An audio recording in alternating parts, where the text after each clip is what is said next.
नमस्कार, मैं ज्योति गुप्ता आप सभी का स्वागत करती हूँ अपने चैनल पर। फ्रेंड्स, मैं एज ए गर्भ संस्कार ट्रेनर और माइंड साइंस पे काम करती हूँ, एनएलपी लाइफ कोच हूँ और साथ ही साथ में मैं एक हीलर भी हूँ।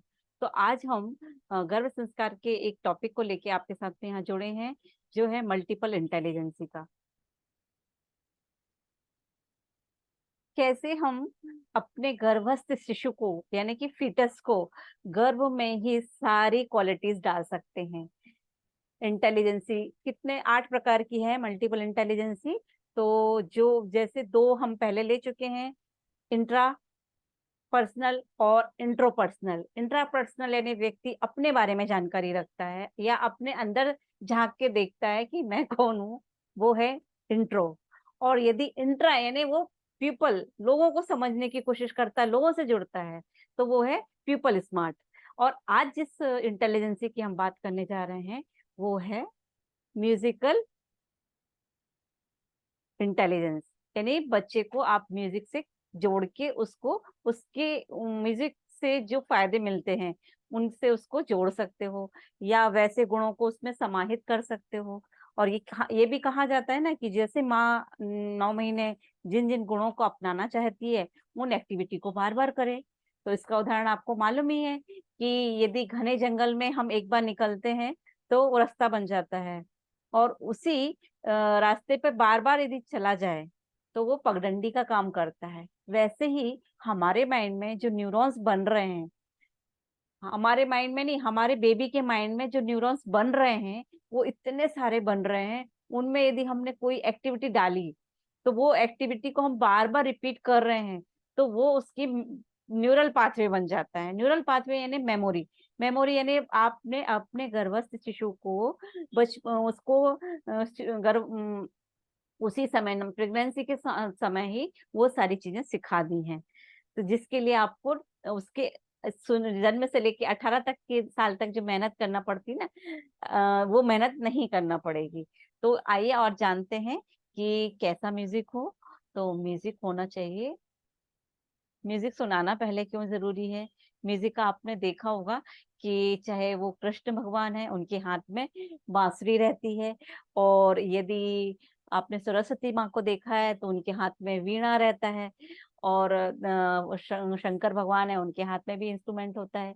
तो यदि हम अपने बेबी में ये सारे गुण डालेंगे तो हमारा बेबी भी देवी गुणों, उसमें भी देवी गुणों का समावेश होगा।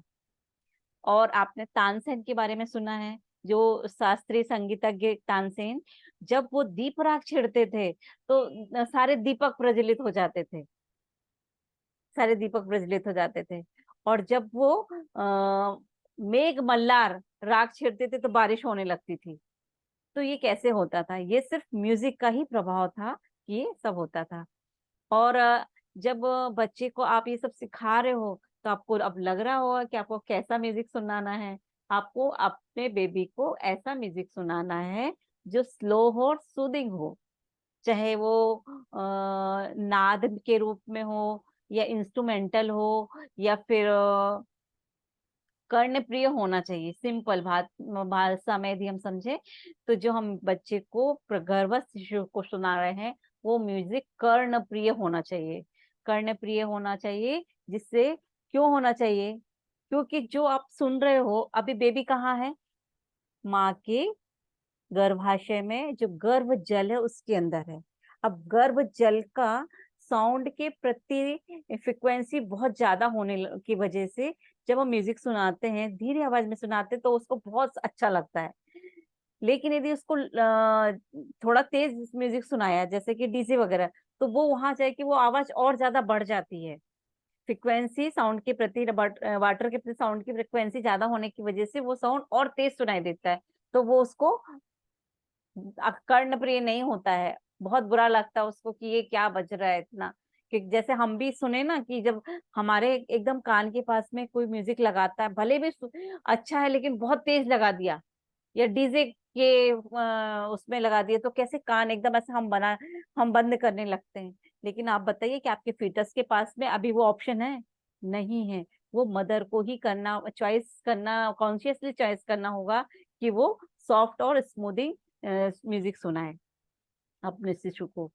और यदि आप गायत्री मंत्र की बात करते हो, तो गायत्री मंत्र को कहते हैं कि यदि बच्चे की पल्स रेट कम है या ज्यादा हो रही है, तो गायत्री मंत्र को विभिन्न रागों में सुनाए जाने से उसकी पल्स रेट नॉर्मल हो जाती है।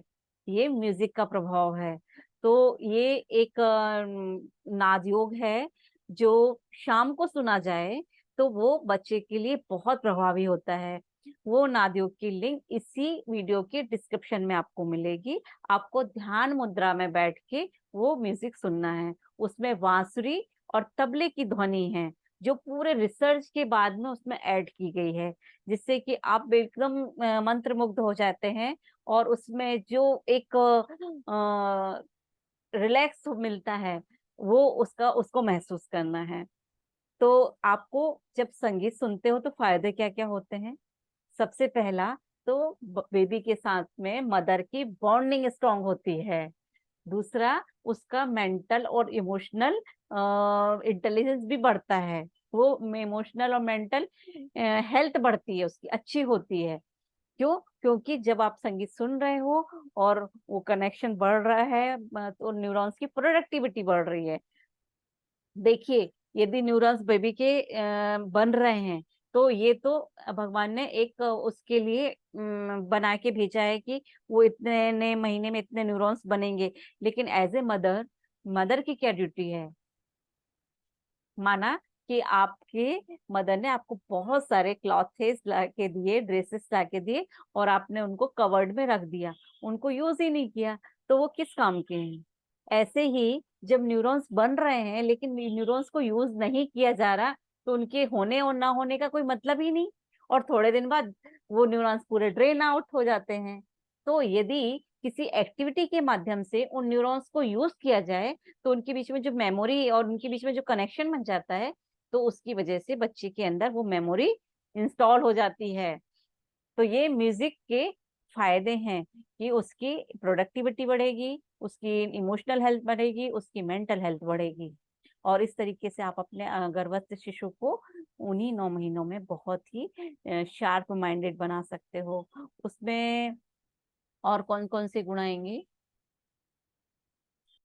आपने देखा होगा कि कभी कभी जब रैमिंग वर्ड्स होते हैं तो वो जल्दी से हमें याद होते हैं। इसका क्या मतलब है? कि जब आप बच्चे को संगीत सिखा रहे हो तो उसकी वर्बल मेमोरी स्ट्रांग होगी। उसको यदि राग में ये लयबद्ध तरीके से कुछ सिखाया जाएगा तो वो जल्दी सीखेगा।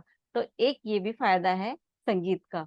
और आगे देखेंगे हम, जब मदर प्रेगनेंसी के समय में जो माँ होती है वो बहुत स्ट्रेस में होती है। तो जब वो म्यूजिक सुनती है तो वो बहुत हैप्पी हो जाती है। वो हैप्पी होने का कारण क्या होता है कि हमें वो जो चीज अच्छी लग रही है वो चीज हमने सुनी, तो हमारे माइंड को वो जो चीज अच्छी लगती है वो सुनाई जाए, वो की जाए, वो दिखाई जाए, वो सुनाई जाए, तो माइंड हैप्पी हार्मोन्स रिलीज करता है। अब जब माँ बहुत ज्यादा स्ट्रेस में है, वो क्यों है? क्योंकि वो काफी नेगेटिव थॉट्स में, नेगेटिव थॉट्स कौन कौन से हो सकते हैं? कि कभी उसने आप उसका खुद का पास का एक्सपीरियंस होता है कि मिसकैरेज होता है, या फिर किसी फैमिली मेंबर्स के साथ में कुछ ऐसा इंसिडेंस होता है जो उन्होंने सुन लिया हो, या फिर आस पड़ोस के लोगों ने, रिश्तेदार ने कभी बताया हो कि उनकी प्रेगनेंसी के समय में क्या हो जाता है, हुआ था। तो वो सारे एक्सपीरियंस उसके दिमाग में चलते रहते हैं, और उसकी वजह से उसमें भी नेगेटिव थॉट्स आने लगते हैं, और माँ डरी डरी सी रहती है। तो इसी के वजह से साइकोसोमेटिक डिसीज होती हैं। तो जब ये होने की रहते चांसेस ज्यादा बढ़ जाते हैं, तो उस समय यदि स्ट्रेसफुल माहौल में आपने संगीत सुन लिया हो, तो साइकोसोमेटिक डिसीज होने की संभावना खत्म हो जाती है। और हम माइंड साइंस में यही सिखाते हैं कि कैसे हम अपने पास को रिलीव कर दें और प्रेजेंट में जीने की कोशिश करें, और उसी के माध्यम से आप अपने आने वाले शिशु को भी बहुत खुशनुमा बना सकते हो। तो इसमें कुछ पास्ट माइंडफुल मेमोरी को रिलीज करने की टेक्निक होती है, वो मैं अपने ऑनलाइन गर्भ संस्कार कोर्स में बहुत लोगों को प्रैक्टिकल रूप में भी बताती हूँ कि कैसे वो उस चीज को, उस फियर से अपने आप को बाहर निकालें, और कैसे जो आज का समय है उसको पूरा 100% उसमें ध्यान लगाएं तो वो सारे टेक्निक्स हैं, वो हमें ऑनलाइन कोर्सेज में आपको हम सब बताते हैं। अभी एक मेरी काउंसलिंग हुई थी एक गर्भस्थ लेडी के साथ में, उनके ही साथ में ये वाकया हुआ था कि वो पास का एक एक्सपीरियंस भूल नहीं पा रहे थे और वो पूरे टाइम डरे डरे रह रहे थे। तो डरने की वजह से वो कितना भी अच्छा करने की कोशिश करें, लेकिन उनको पास खींच रहा था पीछे, पास पीछे खींच रहा था, तो वो आगे जा नहीं पा रहे थे। तो तकलीफ यही हो रही थी कि उनको अपने 9 मंथ के वो डेट देख-देख के हमेशा ये लग रहा था कि ऐसा ना हो जाए मेरे साथ में, मेरा साथ ऐसा ना हो जाए। लेकिन जब उन्होंने वो टेक्निक की और वो रिलीज़ हो गए, एक वो चीज़ उनके दिमाग से एकदम रिलीज़ हो गई और वो इतनी हैप्पी हो गए और उनकी डिलीवरी नॉर्मल डिलीवरी हुई। तो ये सब क्यों होता है? क्योंकि हम अपने नेगेटिव थॉट पे कैसे नेगेटिव थॉट को आप कह कई कभी-कभी हम कहते हैं कि थॉट्स पे कंट्रोल कभी नहीं हो सकता, थॉट्स पे कंट्रोल। थॉट्स की क्वालिटी को हम बदल सकते हैं। वो माइंड साइंस के द्वारा हम सीखते हैं कि हम अपने थॉट्स की क्वालिटी को कैसे चेंज करें। तो जब भी आपको सीखना हो तो मेरे साथ में जुड़ सकते हैं और इसी वीडियो के डिस्क्रिप्शन में हर दिन बेहतर तुम की एक व्हाट्सएप लिंक है, तो उसमें मेरा कॉन्टैक्ट नंबर भी है जिसके साथ में आपसे कनेक्ट हो सकते हैं। Thank you so much.